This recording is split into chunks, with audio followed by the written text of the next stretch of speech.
Welcome to Bleav In 76ers with your hosts, former 76ers point guard Eric Snow and two Sixers fanatics in Marcus and Teja Dash. Bleav In 76ers is presented by BetOnline.AG. BetOnline is your number one source for all your sports betting needs. Get the latest odds, lines, and matchup reports for baseball, boxing, golf, and more. BetOnline continues to be the fastest and easiest way to place your wagers, including live betting and your favorite casino and card games available to play right from your phone. Head to the website or use your mobile device to sign up today and get in on the action. Remember to use promo code BLEAV for your 50% welcome bonus on your first deposit. BetOnline, where the game starts. Hey guys, welcome to another episode of Bleav In 76ers podcast. I'm Marcus Dash here with legendary 76ers point guard Eric Snow and my brother, Teja Dash. Fresh off a Philadelphia trip, Teja and I went up for the Nuggets game as we mentioned last week. And we got a chance to try Eric's spot. Man, if you guys have been watching the show, listening to the show for the last year, you'd know that we talked about the best take spot. And Eric told us to go to Ishkabibbles. And we went to Ishkabibbles 2 days ago. And gotta say, Eric, we tried the Philly cheesesteak and the chicken Philly that they had. The chicken Philly was probably the best chicken Philly I've ever had in my entire life. So kudos to you with that. Shout out. That's good, man. Yeah, so I can't. I've been to a lot of places. But I mean, now whenever I come to town, I don't try different places. I usually go get my one for each trip at Ishkabibbles, and that's it. You have your spot, and that's it. Yeah, you just move on. Yeah, you get your spot, and you keep. Just go to my spot, and that's it. Yeah. So we had Gino's, we had Woodrow's, we had Ishkabibbles, and we had D'Alessandro's. On a day I haven't had two of those. I'm going to say you have not had Woodrow's and D'Alessandro's. Yeah, those two. D'Alessandro's is closer like the East Falls area, so it's a little more like northwest. Yeah, definitely haven't had that one. Yeah, it's not in the city. Even our Uber driver on the way back was like, I've never been to this area before. I have no idea where I'm going. I was like, really? I was like, oh my God. Okay. So yeah, it's a little out there, but it was delicious. I'm sure we're gonna get a bunch of comments in there. Yeah. Oh yeah, it was really good. What was it called again? So that's one. Is that the one y'all would pick? Is number one? That's my favorite. I will say the chicken Philly that I had at Ishkabibbles was the best, but yeah, I would say D'Alessandro's. D'Alessandro's? D'Alessandro's, yeah. Yeah. If it's out of the city, I'm not gonna get to it. I was sold when one of the reviews I read said it was the cheesesteak to leave. It was the cheesesteak to leave your town for. So wherever you live, it was the one worth it to get out of your area. I was like, all right, try that one then. I'll try it next time I come. Just remind me. Now I have to let you guys know when I'm gonna go to a game. I'm not going into the spring. I'm not going with this cold. Yeah. It was really cold, Eric.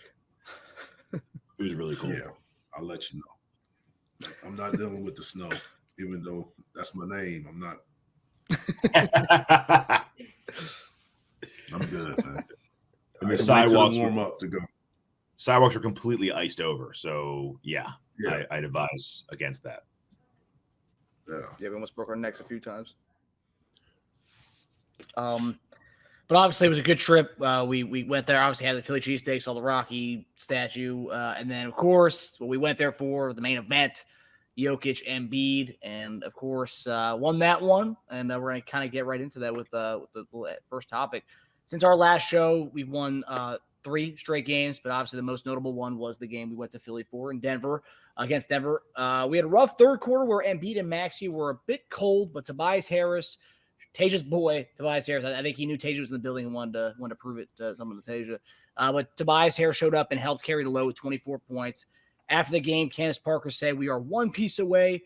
And Shaq replied with, if Tobias plays like this, I guarantee the Sixers win the championship. And then the following day, Stephen A. Smith said that Tobias Harris is the most important player on the Sixers. So, question for you guys. What do you think? Do you agree with Shaq that we don't have to make a move because of Tobias?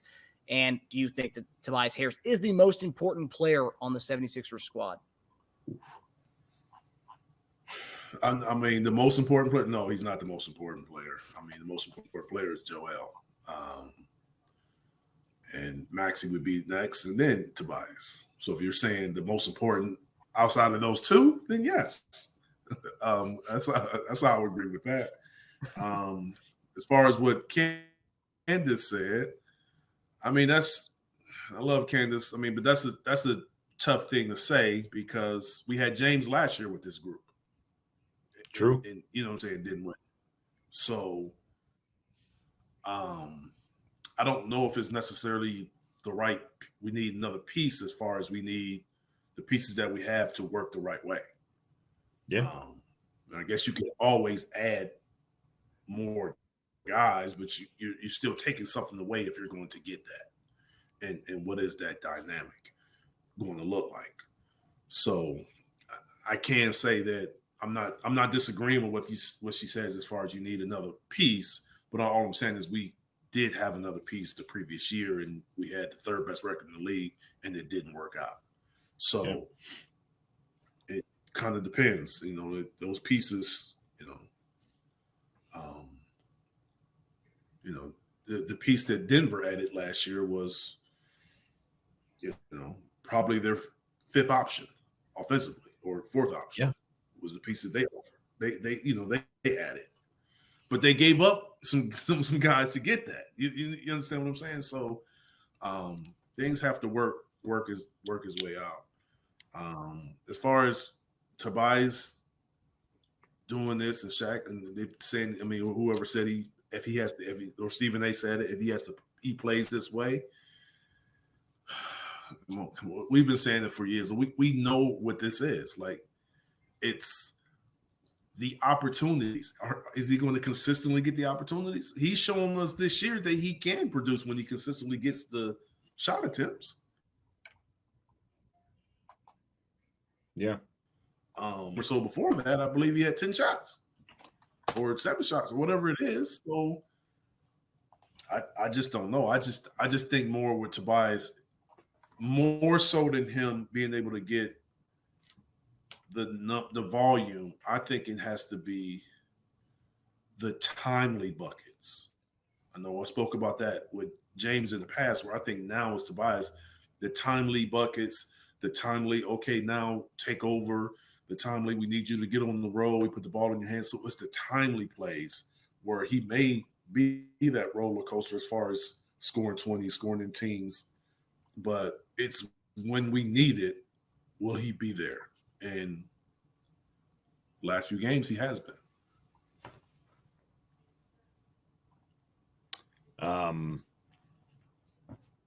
So I get to answer the questions, just to give him his flowers real fast. Only 10 shots in the Denver game, but he had 6 free throw attempts. He was 6 for 6. So that's nice to see. Been going to the free throw line a little more lately. So he's got 6, 12, 19, 21 over his last 4 games, free throw attempts. Made all of them. So that's a good sign, going to the free throw line a little more. 2 of 4, 2 of 3, 3 of 7 from 3 in his last 3 games. But then you see, it's just weird. You have games where he shoots 20 times, and then he goes against the Rockets 2 games ago and shoots 7 times. So it's just so up and down for him, right? That's just why he either scores like 23 or like 10, not the consistent 17 a game that we've talked about. So I don't agree with Shaq that the other player has been Tobias, because the other player has been Tobias for 5 years, like you said, and we go into the playoff. We can't go into the playoffs expecting something different because he scores 20 points once every 3 games. It's nice to see him do it. And I already know he's capable of it. So it's like, it's not like he has to prove to me that he can do it. It's just consistency at this point, right? Because when we need Tobias to score 17 to 20 each night, then we're disappointed in the playoffs when he doesn't do it, right? And then if we lose a big game in the playoffs, we look at the scoreboard and Tobias had 12 off like 5 shots, it looks like he didn't show up, but he hardly touched the ball, which has definitely happened in playoff games. I remember there was a playoff game that he didn't touch the ball for like 2.5, 3 quarters. They gave him the ball late in the fourth, and he just passed it right back. It's like I haven't shot in like since the first quarter. I'm not taking a game clinching shot here. So we don't. I would rather add a legit player, not even like a star, right? I don't want to even say we need to add the Levine type of guy. I think we almost need to add another Tobias, another guy who can average that 13 to 17 and on a given night give you like 25. That way, if Tobias or that player has an off night or the night they're not on, they're not shooting as much, the other guy shows up and scores that 17. So you're getting that from one of the other guys. But the funny thing is we kind of already have that. Like Oubre can score anywhere from like 15 to like 22 in a game. So adding another guy who can do that, like you said, Eric, it's not just adding another guy who can do that. It's adding another thing that fits. It has to fit with what we're doing. So basically I want to hedge the bet and have another Tobias. We certainly just can't sit on our hands and do nothing. We have to do something. A George Hill type trade is not going to do it for us this year. We need like a legit needle moving trade. And that doesn't mean go for like a Levine. It just means go for a guy who can score 13 to 17 in a game. Yeah. I also do not agree with Steve today. I don't even need to repeat what you said. Our most important player is Joel, because if Joel doesn't show up in the playoffs, I don't give a crap if Tobias scores 25 in the game. We're not going to win. So it doesn't matter. Like Joel has to show up. Yeah, we're just not going to win that game. And Tobias could average 26 that series. And if Joel averages this typical, injured 18 and like 11, we're not going to win. We're going home. Now, if Joel plays 80% of what he does in the regular season and Tobias could average 25, then yeah, we're running through people. But Joel has to do his thing. Maxey has to do his thing. And then Tobias becomes the next important guy. So I guess you could say he's our biggest wild card factor, not our most important player. Yeah. Yeah. He was clutch when he was called upon in the third quarter. Yeah, he's huge. And of course, and the other guy stepped up too. I think that's another thing that, it's obviously simple to say Tobias is the other guy, but like that he needs to step up. But like Marcus Morris had an incredible second half. I mean, his 4-point play ties the game. And just, everyone stepped up. Batum was phenomenal. Oubre had a very clutch 3 in that game. So like all the guys stepped up in that game. And this is also without Melton and Robert Covington too. So we were missing some pieces. And I think Denver, correct me if I'm wrong, I know a lot of those guys are on the injury report going into the game, but they all played. I don't think they're really missing anybody in their rotation. Yeah. No. Yeah. I don't think so. Yeah. Our other guys stepped up in that game. Yeah. I don't think so. So sticking with the Denver Philly game, another criticism that's been heard by many, mainly the what do you call it, the talking head, Mad Dog Rousseau, was speaking about the game, and he said that Jokic and Embiid hardly guarded each other, which Teja and I did notice that when we were watching the game. Teja was trying to get a good shot of Embiid and Jokic, and they guarded each other maybe a little bit during that game, but hardly. And a lot of people were kind of saying the same thing, that they want to see more of Jokic on Embiid, or Embiid on Jokic. The question is in this one, are we too focused on analytics and neglect the matchups that people pay money to see to these games, Eric? I know it's not the only match that people say, oh man, they weren't guarding each other or whatnot. But do you think the people that or teams are taking more of focusing on the analytics versus the matchups that people want to see? Stephen A. also agree with that too, wholeheartedly. He agreed with that they didn't guard each other? Rousseau, that we're too focused on analytics and it's taking away the matchups that people want to see.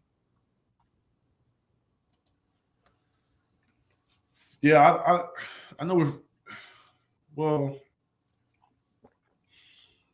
just right off, I don't think the two are related. Like, I don't think that they aren't defending each other because of analytics. Like, I'm trying to figure out how that became one.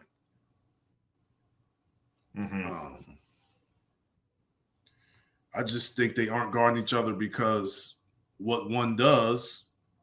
Why pull Joel away from the basket when you have a guy that plays on the perimeter more than he plays on the post? So put him on the guy that's probably a lesser shooting threat, and he's around the rim. So I thought it's strategic. I mean, Boston put Drew Holiday on Joel. That wasn't analytics. That was just where he plays. Mm-hmm. When you spend a lot of time on the perimeter, you're going to double him anyway if he's on the block. It's true. So if he's on the perimeter, put a smaller guy on him. I don't think that's an analytic move. That's a try to win move.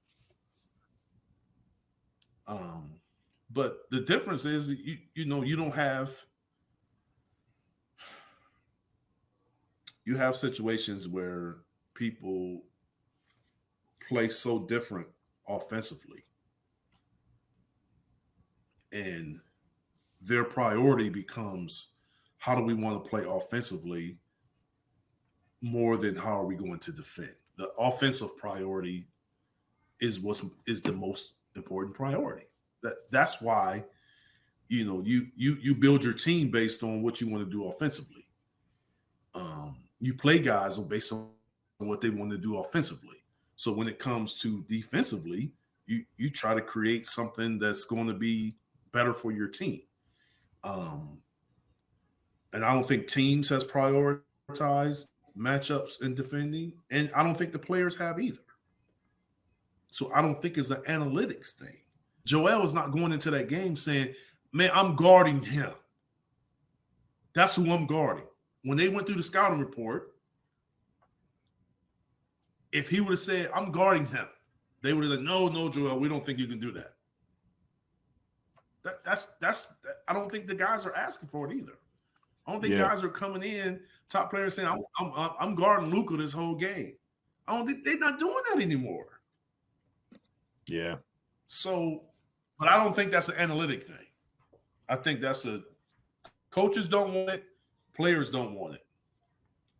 I would love to see it. I would love to see, like, if I'm watching the game, I'm like, okay, I want to see these two go at it. Then show me some analytics and stats when they're guarding each other. Yeah. Yeah. When he's guarded by him the whole game. I mean, that's when you look at the great centers that I played with and against and before me, it was no question that they had to guard each other. There was no question. Those were examples that Russo was bringing up. He's like, Akeem guarded Shaq. Shaq guarded Akeem. David Robinson guarded Ewing. Ewing guarded David Robinson. Ewing guarded Shaq. They all guarded each other. But they were all very similar centers too, though, right? Yeah. What I'm saying is are Joker and Joel not similar? Yeah, they both kind of sit out by the, Are they not both? Yeah. I'm just saying, are they both not similar? One brings the ball up more? Like, what are we missing here? Mm-hmm. It's not like neither team has a traditional 6'10", 6'11" power forward. They both have 6'9", 6'8" power forwards that are the third or fourth option. Like, what are we missing here? It was perfect for them to defend each other. But like I said, I don't think the team wants it, and I don't think the players want it. It's not a priority for them to do that. Like everybody wants to see it. If you're asking me as a older player and former player, I would be like, I would love to see that. But if you go ask my sons that are younger that watch the NBA, it makes no difference to them whether they guard each other. They don't care. They don't care at all. Like if it's the team against the team, they'll go and compare their numbers and look at this and that, but they're not caring whether they defend each other. That don't even matter. Mm-hmm. Yeah, I think Jokic guarded Embiid more than Embiid guarded Jokic. Because I think I read before the game they wanted which is Embiid interesting because Joel is the better. which is interesting because Joel is the better defender, but he's guarding him least. I think they wanted Joel roaming, they said, though.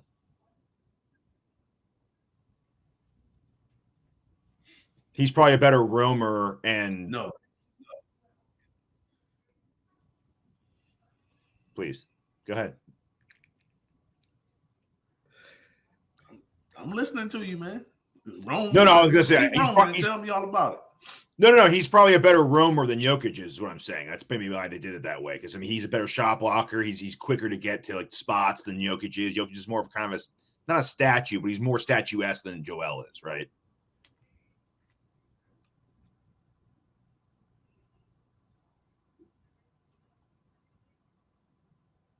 Do you think that's why they did it that way? I mean, I don't know. No, I mean, they did it that way because they didn't want him to guard him. Because they didn't want him chasing him around on the perimeter. That's why they did it. It ain't about him roaming. If you're going to roam, you're going to let him roam every game then. You're not going to let him roam against the best guy in the league that he's playing against. And he's your guy. He's the best defender. Go lock him up. And then drill him on the other end. That's what I want to see. Lock him up. Make him pay on the other end. Not make him pay on the other end if he guards you, and then we'll let him go off on the smaller guy and you roam. Come on, man. Be real about it. This ain't no analytics. This is not analytics, man. Go at that dude. Go at him. Go at that dude. Go defend him the whole game. Every minute you out there. If he out there, you out there. You guard him, and then you run down the court, post him up, put him under the basket, make him pay, beat him up. That's the difference. That's what people want to see. But I don't think the players want to see that. I don't think that matters to the players. Not that they can't do it. I just don't think it matters. I don't think it matters to the coaching right now. I don't think it matters to the team right now. That don't matter. That kind of lineup, that kind of matchup does not matter. That's an older mentality. Yeah, they don't care. Yes. So I can't say anything's wrong with it. It's their choice. But do we want to see it? Yes. I'm not going to criticize it because that's their choice. But when you're talking about, we talking about who's the best, like they always want to say who's the best. Nowadays, way more than they ever did. But then they play against each other and they don't even defend each other. You leave that game still wondering, well, who's the best? Yeah. They didn't defend each other. And it's funny, too, because they mirrored each other's minutes. Let me go look at the stats and then see who. Let me go look at the stats and see who was the best based on the stats. Man, show me. Throw them stats out the window and show me.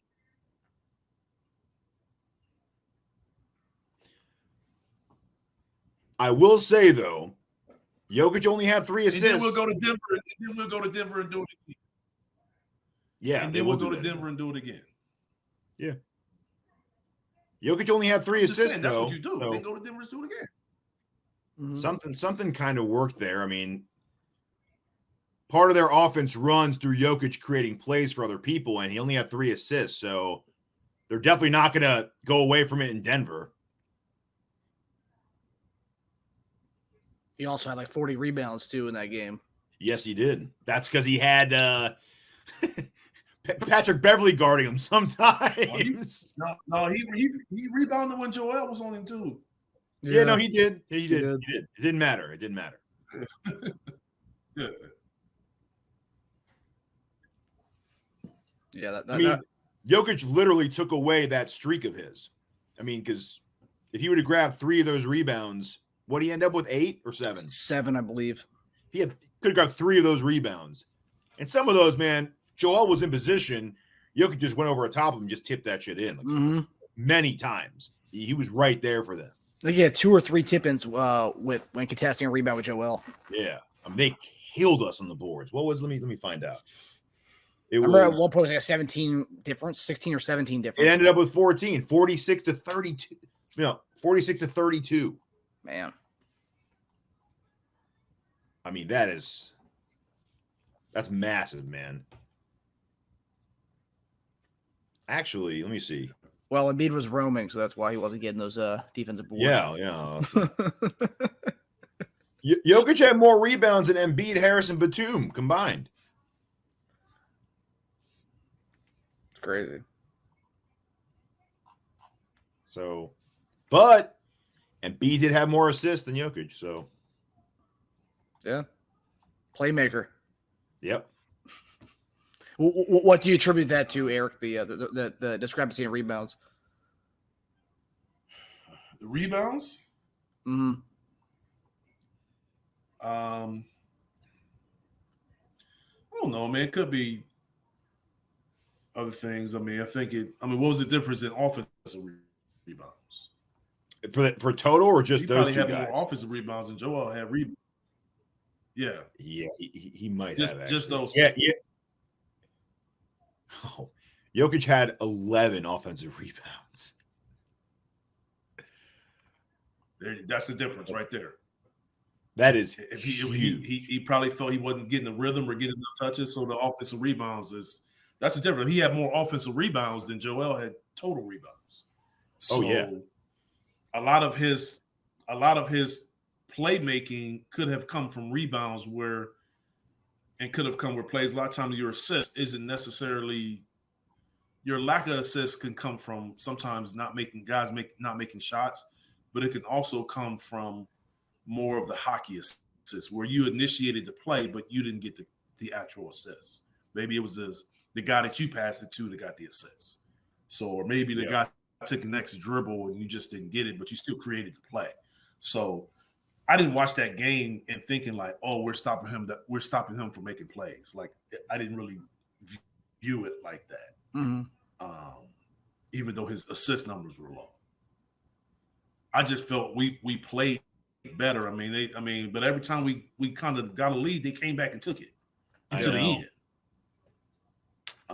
I know. So that game was sort of shaping up for a loss, the way it was going till we went on that late run.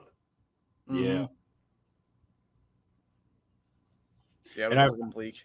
I forgot who it was who was on the show with Russo and Stephen A that day, but he was saying how Embiid's had a whole career of talking smack and then going at the guy he's playing against and never shying away from it. So he was like, if he's not doing it here, it's because he's being told this is the game plan and that's it. And Joel's just going with it.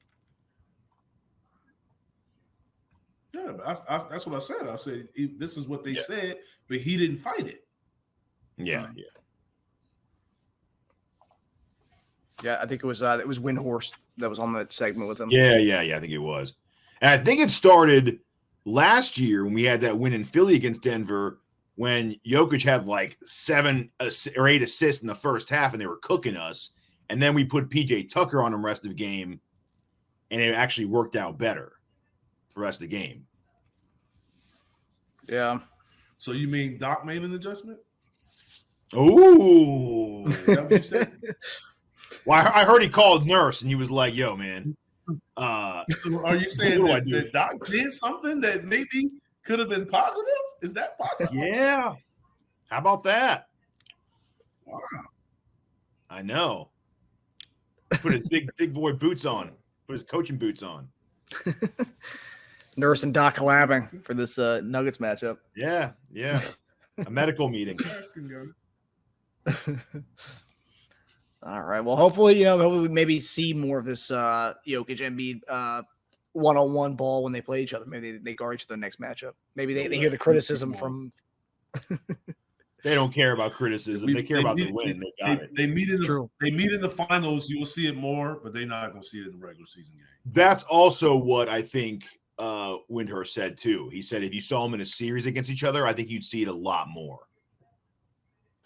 You hope so. Yeah. Well, that'd be amazing. Let's really hope for that. Yeah, absolutely. Well, I think Shaq's. I think I saw a quote at halftime. He said that would be a fun finals. Those two teams. He said it should be that'd be a really fun finals. Yeah. I mean, 79-79 at halftime. Yeah, that'd be a pretty fun finals. Yeah. All right, so we're gonna get to our Calm game down in the picks. second half, though. They did it. Yeah. I think at one point the over under for the game was like 271 or Yeah. something like that. It was 270 something. Yeah, obviously it was under that, but people were definitely cashing in on the over at halftime, seeing that score. It didn't look like it was going to slow down. We had a slow third quarter, and they had a slow fourth quarter. Mm-hmm. Yeah. So before our next show on Tuesday, we have 3 games. We're going to get to our game picks. And tonight, we are traveling to Orlando. We are a 5-point favorite. And looking at the injury report, it looks like everyone's going to play besides Melton and Rocco again. And I think they're without Franz Wagner tonight. Yeah. Is that it? That's all I'm missing? I believe so. So who do you guys have in this one? 5-point favorite at Orlando.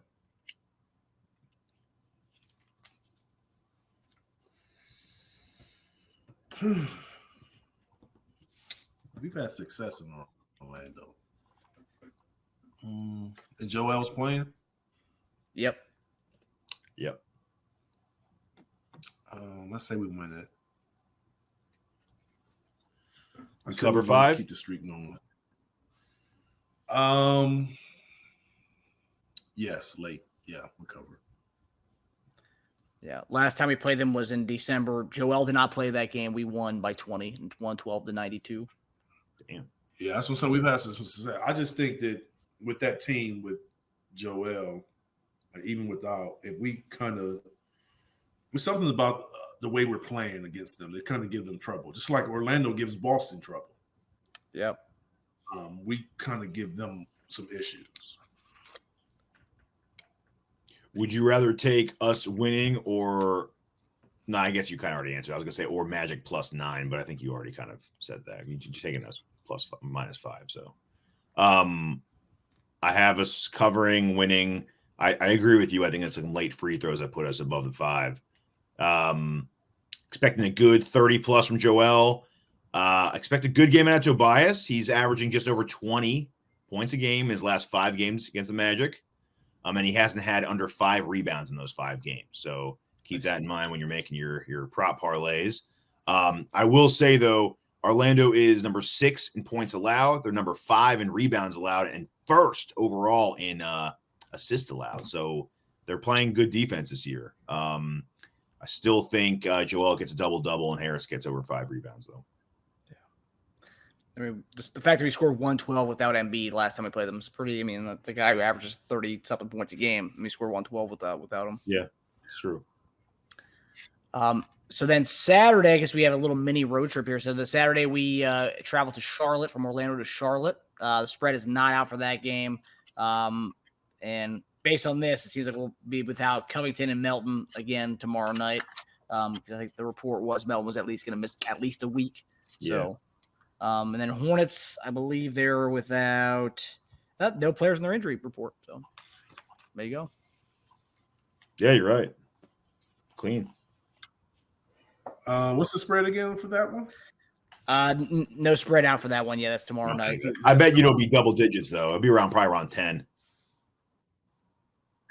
Yeah, we'll beat them. Even on the back-to-back, I would suspect Joel will not play. But I still think we pull it out. I think we have to, like I say, it's almost February now. It's, we're a few weeks from the All-Star break. We have to start beating teams you're supposed to beat every game. Absolutely. It's that time. Yeah, we played them already once this season at Charlotte. That was December 16th. We beat them by 53 in that game. Embiid did play in that one, and he had 41 points in that game, 42 points. So. He probably rested the whole fourth, too. I think that happens again. I think if he does play, I think we absolutely dominate them, win by 12+, and he sits the entire fourth quarter, gets some rest out of it. Yep. Yeah. They didn't have Ball, though, that time, right? No. I think he was out at that point. No. And they didn't have Bridges yet either, so they had Bridges and Ball. So yeah. So let's take it down from 55 to about 30. All right. Then Monday we got a good one here. We got Wembeed. So Sixers will be hosting the San Antonio Spurs, 7:00 on NBA TV. And it's the first time Embiid and Wembanyama will be playing against each other in a nice Wembeed matchup. Wembeed, yeah. nice. Who do you guys have in this one? Obviously, spreads out. We'll get them. We'll win, especially at home. Spurs have their full team. I mean, they could make it interesting. That wouldn't shock me. But I do think that, having Wemby come there, I think it'll be a little excitement in the arena. But I think we win the game.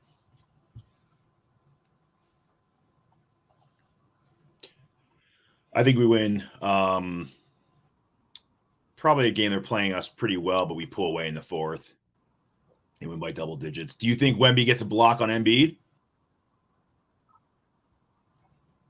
Yes. Yeah, I think so too. Because I don't think he defends him. I think he maybe weak side defender, or he probably blocks a jump shot or something like that. He's not going to guard him. He's not going to guard him on the block. If they only block pop or double, he won't let him just play one-on-one. And that's how you kind of get a block. He's shooting the ball over double or something like that. You're the secondary defender. Wemby, a little roaming action? Yeah, maybe. Does Embiid get a block on Wemby? No? What do you guys think about that? Possible. At the rim. I could see that. It's possible. But he doesn't really attack. He doesn't really attack the rim as much as you think. But it's interesting. I mean, they're trying to label him now as a center, where they started the season as a power forward. So it's going to be interesting to see how they match up if they actually put him on Joel or they play zone. Like, they could play zone. Like, you don't know. Yeah. We'll see. Yeah, it's going to be a good one. Yeah, NBA TV, and I think that's the last game of staying at home, and then we go on a road trip after that game. So, yeah, then we got Pacers on Thursday, Nuggets on Saturday in Denver at ABC, and then the following Monday at Portland on NBA TV, and then that Tuesday back-to-back on TNT at Golden State. So that Monday game will be the last of the homestand, not homestand, but a home game before we go on the road. So lots of good games, lots of nationally televised games coming up. So it's going to be a fun time to be a Sixers fan the next week. All right, guys. Well, thanks for tuning in. We hope everybody enjoyed the show. We hope everyone stays warm and stay inside with this cold weather that everyone's getting on the East Coast here. But, yeah, we'll see you guys on Tuesday. All right, fellas. All right, see you, fellas.